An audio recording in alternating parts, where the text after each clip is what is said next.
Hey everyone, welcome to the very first edition of Flashback.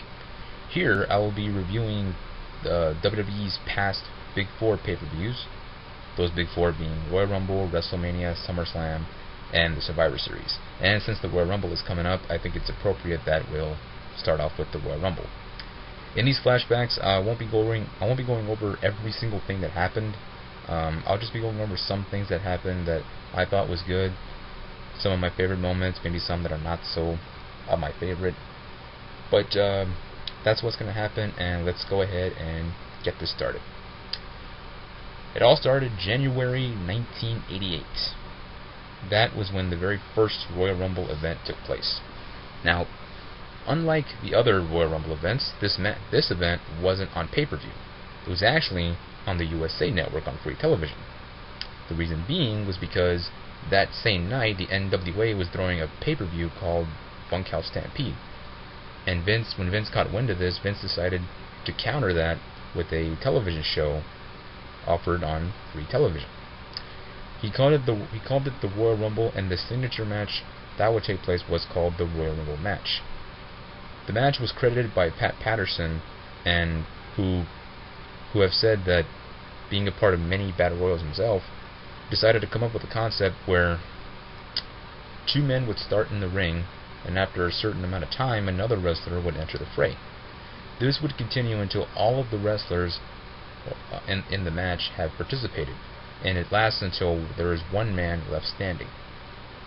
Now you have to imagine, this was 1988. Something like this was never done before, so this was pretty revolutionary stuff. So Vince decided to put it out on free television to see how the fans would react to it. And it turns out that, of course, the fans reacted pretty well to it, because it was brought back the next year on pay-per-view. And so, now let's get to one of my favorite moments.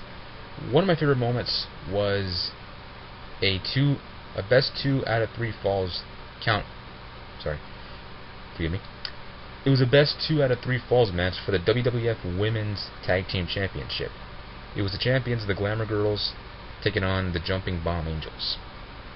Now, this was back when women's wrestling was a very big deal, and the Glamour Girls consisted of wrestling legends Leilani Kai and Judy Martin, and the challengers, the Jumping Bomb Angels, were a women's wrestling tag team back in Japan, who Vince brought into the States to showcase their talent to American audiences.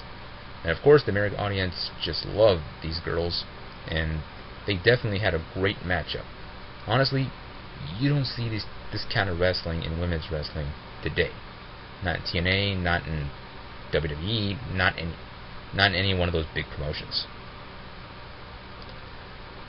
But the matchup itself was really good. Honestly, it was some of the better men's matches I've seen in quite a while. And the Jumping Bomb Angels walked away the new champions, and it was a great matchup. Of course, another great moment that happened was, of course, the Royal Rumble match, the very first Royal Rumble match in wrestling history. The very first two participants in Royal Rumble history was Bret the Hitman Hart and Tito Santana. Now, unlike the future Royal Rumble matches, instead of having 30 participants, this Royal Rumble event only had 20. It was still the 2-minute intervals, but it was only 20 instead of 30. Now, to me, the star of the Royal Rumble match of 1988 was Bret Hart, who would enter the match at number 1. I believe he was number 1, or maybe he was number 2. I think he was number 1. But anyway, he lasted 25 minutes and 42 seconds. I believe that's the exact time. So that means that he already set the bar high for the next year. But we'll just have to see till next year to see who would break that record. But the winner of the match would turn out to be Hacksaw Jim Duggan, who was entrant number 13, and who eliminated the one-man gang to become the very first Royal Rumble winner in WWE history. And another thing that I noticed about this event was the Royal Rumble match wasn't the main event.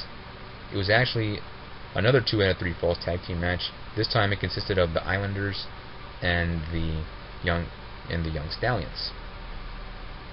Now, I don't know what Vince was thinking when he decided not to put the Royal Rumble match in the main event.